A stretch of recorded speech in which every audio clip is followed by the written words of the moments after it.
নমস্কার, 5:05 মিশালিনে আমি অতনু রয়েছি আপনার সঙ্গে। নয়াদিল্লির খবরে নজর রাখতে হবে, কারণ সেখানে নির্বাচন কমিশনের দপ্তরে বৈঠক। যে বৈঠকে রাজ্যের সিও গতকালই এই বৈঠকে যোগ দেওয়ার জন্য দিল্লিতে গিয়ে পৌঁছেছিলেন এবং আজকের এই বৈঠক অত্যন্ত গুরুত্বপূর্ণ। হয়তো এই বৈঠকের পরেই জানিয়ে দেওয়া হবে এই যে অন্তত 7 দিন বেশি সময় দিতে হবে নির্দেশ ছিল গতকাল সুপ্রিম কোর্টের। সেক্ষেত্রে 14 তারিখ, হয়তো 14 তারিখ চূড়ান্ত তালিকা না হয়ে, প্রকাশ না হয়ে সেটা কত তারিখে হবে, কবে হবে, তা হয়তো আজকের বৈঠকের পরেই সেই সিদ্ধান্ত হয়ে যেতে পারে। আমার সঙ্গে সোমরাজ রয়েছেন। সোমরাজ, আমরা কি জানতে পারছি? দুপুর 3:30 থেকে জাতীয় নির্বাচন কমিশনের সদর দপ্তরে রাজ্যের মুখ্য নির্বাচন আধিকারিক মনোজ কুমার আগরওয়ালের সঙ্গে বৈঠক শুরু হয়েছে।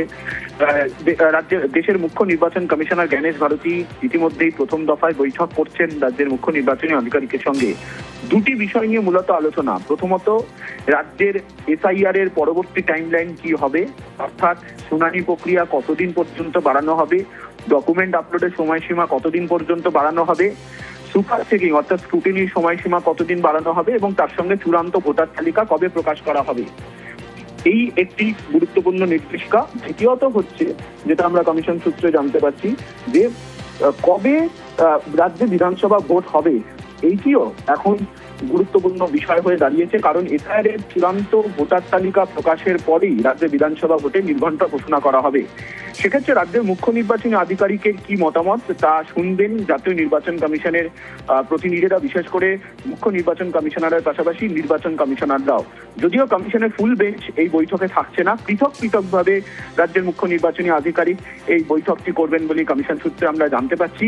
এই বৈঠকের পরেই রাজ্যের পরবর্তী এসআইআর এর টাইমলাইন কি হবে সেই বিষয়ে স্পষ্ট হয়ে যাবে বলে মনে করা হচ্ছে। কারণ মুখ্য নির্বাচনী আধিকারিকদের রিপোর্ট আজ তুলে দেওয়া হবে জাতীয় নির্বাচন কমিশনের মুখ্য নির্বাচন কমিশনারের কাছে। বিশেষত তিনি যেখানে বিধানসভা ভিত্তিক এসআইআর এর শুনানির সময়সীমা বাড়ানোর কথা বলেছিলেন, 15 থেকে 20টি বিধানসভা শুনানির সময়সীমা বাড়ানোর কথা বলেছিলেন। ফলত সেই জায়গায় দাঁড়িয়ে এই বৈঠক ইতিমধ্যেই চলছে জাতীয় নির্বাচন কমিশনে, সেটা যথেষ্ট গুরুত্বপূর্ণ হতে পারে বলে মনে করা হচ্ছে। দুপুর 3:30 থেকে বৈঠক শুরু হয়েছে, সন্ধ্যে 7টা পর্যন্ত এই বৈঠক চলবে বলেই কমিশন সূত্রে খবর। সন্ধ্যে 7টা পর্যন্ত এই বৈঠক চলবে। বৈঠকের পরেই আমরা জানতে পারবো ঠিক কি সিদ্ধান্ত হলো। তার কারণ বেশ কিছু গুরুত্বপূর্ণ বিষয় নিয়ে, সোমরাজ যেমন বলছিল, বেশ কিছু গুরুত্বপূর্ণ বিষয় নিয়ে এই বৈঠকের প্রথম পর্যায়ে শেষ এবং দ্বিতীয় পর্যায়ে তারপরে বৈঠক। এবং এই বৈঠক কেন, তার কারণ গতকাল সুপ্রিম কোর্টের নির্দেশ।